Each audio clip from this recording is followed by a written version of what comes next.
Hi friends, welcome to my channel. I hope you are all doing well. कल हमने देखा था छोटा लिली रोते हुए रात में सोंगयू के पास आ गया था। अब सोंगयू लिली को देखकर कहता है, तुम क्यों छुप रहे हो, इधर आओ। अब लिली सोंगयू के पास आके रोते हुए अपने पाँव को जाकर के बैठ जाता है। सोंगयू लिली से पूछता है, तुम अभी तक क्यों नहीं सोए और तुम क्यों इस टाइम पर मेरे रूम में आए हो। तभी उसके पीछे बाहर बिजली चमकाता है तो लिली डर जाता है। डर के वजह से उसके पीछे के बाल खड़ी हो जाती है और वो डर से सोंगयू को हक कर लेता है, जिसे देखकर सोंगयू मन में कहता है, मैं ऑलमोस्ट भूल गया था कि लिली थंडर से डरता है। सोंगयू कहता है, एडल्ट्स अनकॉन्शियसली बच्चों को जज कर लेता है। वो लोग सोचते हैं बच्चे कुछ नहीं समझते हैं, लेकिन वास्तव में बच्चों का कोमल हृदय एडल्ट्स के तुलना में बड़ा होता है। ये वही है जो घर के रास्ते में एक आवारा कुत्ते को अपने छतरे के नीचे आश्रय देंगे। लेकिन आवारा कुत्ता कितना भी सुंदर क्यों ना हो, वो हमेशा आवारा ही रहता है। और वो उस डॉग के प्लेस पर लिली को इमेजिन करते हुए कहता है, जब बारिश होती है तब उसके पास जाने के लिए कोई प्लेस नहीं होते और केवल गाली में कांपता हुआ ठंड में और भूखा रह सकता है। सोंगयू एक आवारा कुत्ते के साथ लिली को इमेजिन कर रहा था क्योंकि दोनों का ही सिचुएशन एक जैसा था। दोनों का ही कोई पेरेंट्स नहीं है और जाने का कोई प्लेस भी नहीं है। अब हम देखते हैं छोटा सोंगयू लिली को अपने चेस्ट के ऊपर लेके सुलाने का ट्राई कर रहा था, लेकिन तभी फिर से थंडर के आवाज से लिली उठ जाता है और वो रोने लगता है, जिसमें सोंगयू लिली को चुप करने के लिए उसका ट्रेन देता है, लेकिन उससे भी कोई काम नहीं बनता। तभी बड़ा सोंगयू हमें कहता है, मैंने इस पोर थिंग को चुप कराने के लिए कुछ और ढूंढने का डिसाइड किया था। और हम देखते हैं तभी छोटा सोंगयू मन में सोचता है, मैं और क्या कर सकता हूँ इसे चुप कराने के लिए।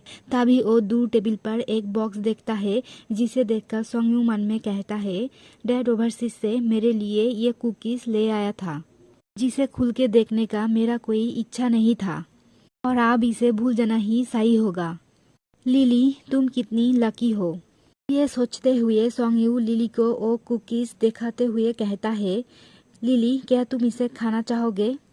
जो सुनकर लिली रोना बंद करके शॉक्ड होके कुकीज को देखने लगता है, जिसे देखकर सोंगयू फाइनली चैन का सांस छोड़ते हुए मन में कहता है, फाइनली ये रोना तो बंद किया। देन वो दोनों एक साथ कुकीज को खाने लगता है और सोंगयू प्यार से लिली के सर को सहलाने लगता है, जहाँ पर लिली आंखों में आंसू लेके कुकीज को खाने लगता है, जिसे देखकर सोंगयू मन में कहता है, इसे खाने से इतना प्यार है कि खाते हुए इसका डर भी भाग गया है, लिटिल फूडी।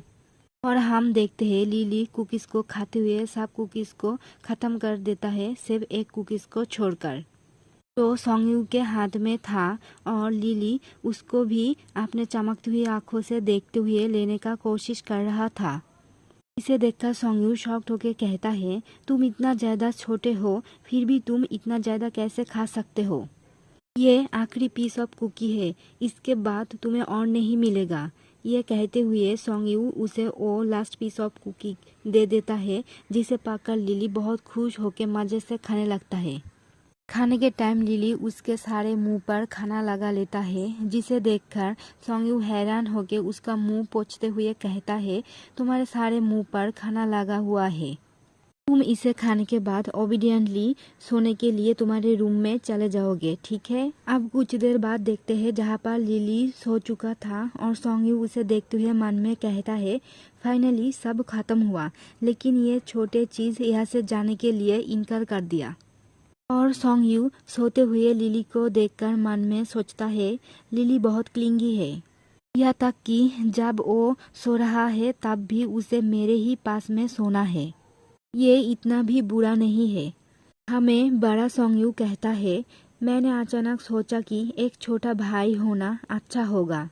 मैं उसे पतंग उड़ाने के लिए रिवर साइड पार्क में ले जा सकता हूँ और मैं उसे मेरे क्लासेस में भी ले जा सकता हूँ। हालांकि ये लिटिल चीज को शायद एक वर्ड भी समझ में नहीं आएगी। सोंगयू कहता है, मेरे दिमाग में वो सब सिनेरियोस से भरे थे जिसमें लिली मेरे साथ चिपक के मेरे बगल में था।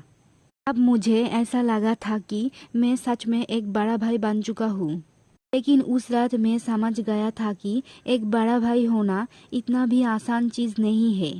और हम देखते हैं लिली अचानक हंसने लगता है, जिसे सुनकर सोंगयू का नींद टूट जाता है। अभी वो देखता है लिली ठीक से सांस नहीं ले पा रहा है। इसे देखकर सोंगयू घबराने लगता है और घबराते हुए कहता है, लिली तुम्हें क्या हुआ है? लेकिन लिली कोई आंसर नहीं दे पाता है और कफ करने लगता है, जिसे देखकर सोंगयू घबराते हुए जोर से कहता है, यूजीशी।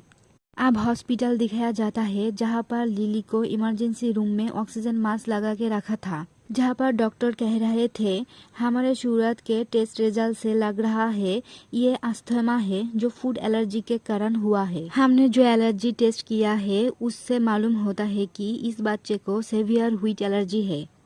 अब से ये बच्चा ऐसे कोई चीज नहीं खा सकता है जिसमें व्हीट हो। एक साधारण एलर्जी अटैक से रैशेस हो सकता है, लेकिन स्ट्रॉन्ग एलर्जी रिएक्शन से अजरत की तरह एस्थमा अटैक होगा। आप लोग इसके पेरेंट्स होके इस सीरियस मैटर पर कैसे ध्यान नहीं दिया? डॉक्टर उन लोगों को ये सब बातें बता रहा था, जहाँ पर सोंगयू पीछे से वो सब बातें सुनकर सैड फील कर रहा था। जहाँ पर डॉक्टर के बातें सुनकर तीनों ही शॉक्ड हो गए थे। अब हमें बड़ा सोंगयू कहता है, अचानक अंकल यू के चले जाने के कारण मेरे पेरेंट्स को यूजीसी के बारे में कुछ नहीं पता था। उसके बाद डॉक्टर मिसेस रोंग से कहता है, ये एलर्जी बहुत सीरियस है, ये बच्चा सिर्फ 3 साल का है, ये उसके साथ कोई मजाक करने का चीज नहीं है।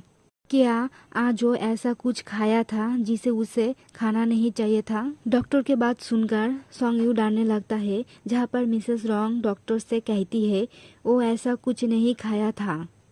इस कुछ दिनों में वो सिर्फ वेजिटेबल, फ्रूट और राइस पोरिज खाता था।